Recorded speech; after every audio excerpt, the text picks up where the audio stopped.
So you guys are all seniors, is that correct? Yes. Wonderful. My name is Raul Garcia. I graduated from Columbus in 1987. Columbus was a school I had always wanted to go to because I had gone to Silver Elementary, and my mom said, you know, you should go take the Valentas. I said, what for? I'm not going there. So I've always had a very strong, like, I'm going to Columbus, and I think it's made me a very important part of who I am today. I'm very proud to be a Columbus graduate. And every time I come here, I always see the school growing and growing, and I think you guys would, you know, how lucky that your parents have decided to invest in your education here, and I think one day you guys will look back and be fond of that also. I'm a dentist. I've been a dentist for the last 17 years. My wife and I are both dentists. We have a practice about 3 miles from here.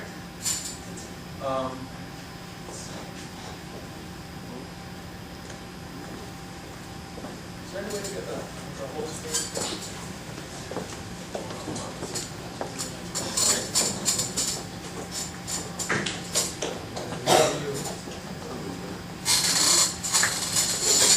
So, you know, you guys are at an age where you're going to start thinking about what you're going to do, and I'll tell you that the sooner that you decide, I'm going to go do this and find your passion for that and that direction, you're going to finish college, which is obviously so important, and everything after that. And if you're going to do a long career like attorney, lawyer, or a master's, it's always good to kind of get your, you know, go as straight and as quickly as possible.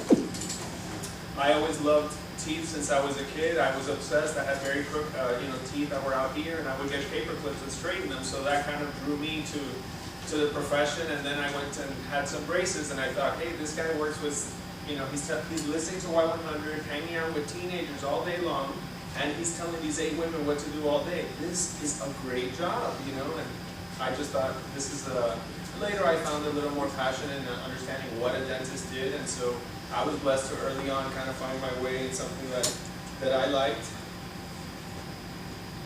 That's my wife and I went to the University of Miami for undergrad. I went to the University of Florida for dental school, so I have a little bit of allegiance to both, obviously. And I think another thing that's important in whatever you decide to do is to find a, you know, like a passion for lifelong learning. Try not to just to find a job, but actually find a profession that you feel so passionate about that you can do something in the community and hopefully find a good way to maintain your family.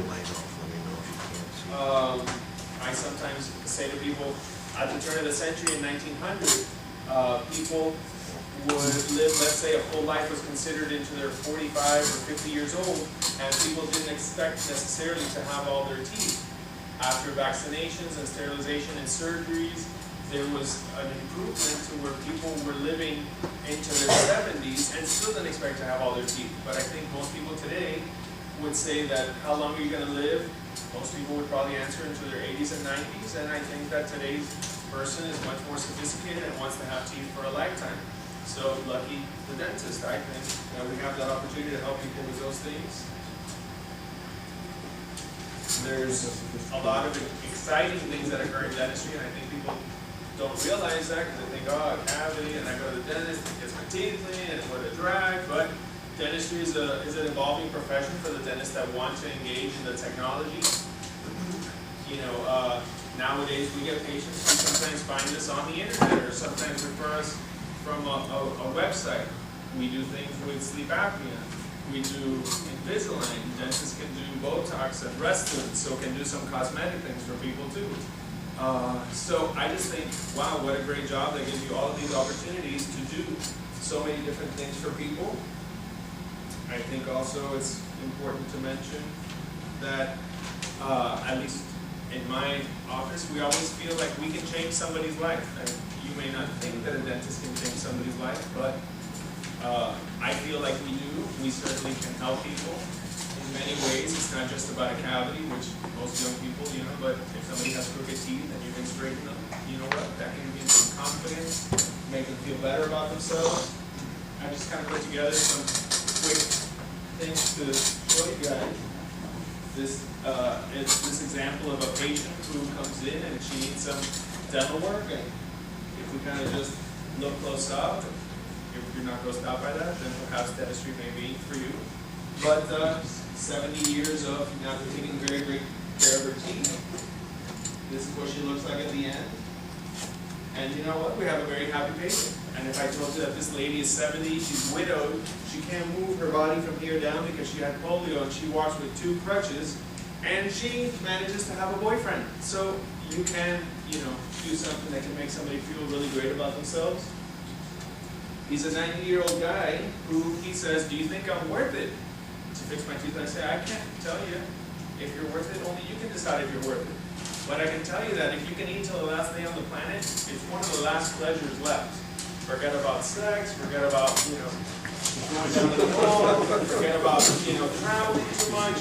But if you're 90 and you have to stay the day before you die, you are a happy person. He had a lot of gold in his mouth. His brother was a traditional dentist, and 50 years ago he had done a beautiful job, but it was kind of falling apart, and he hated the fact that his teeth had all that gold. We fixed him up, made him feel good about himself, and he's a happy person. I say, Marcel, was it worth the money? Absolutely, every last dime. Thank you, doctor. Thank you. You changed my life. I love the way I look, the way I feel.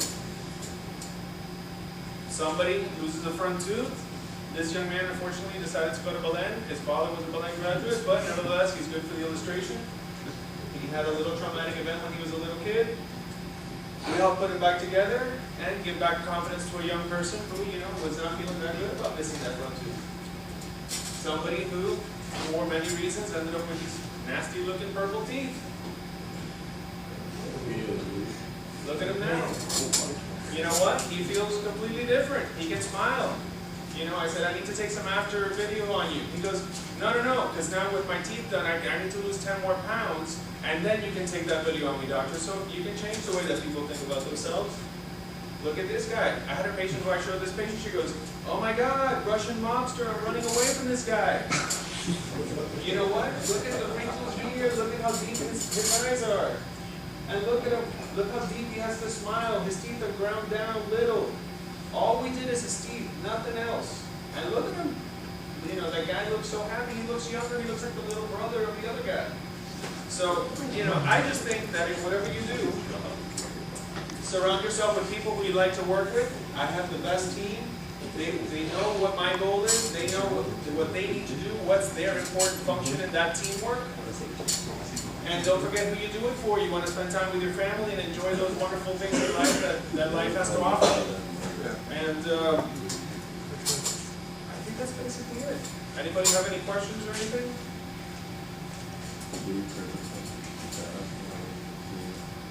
What's the worst mouth you've worked on? Worst mouth?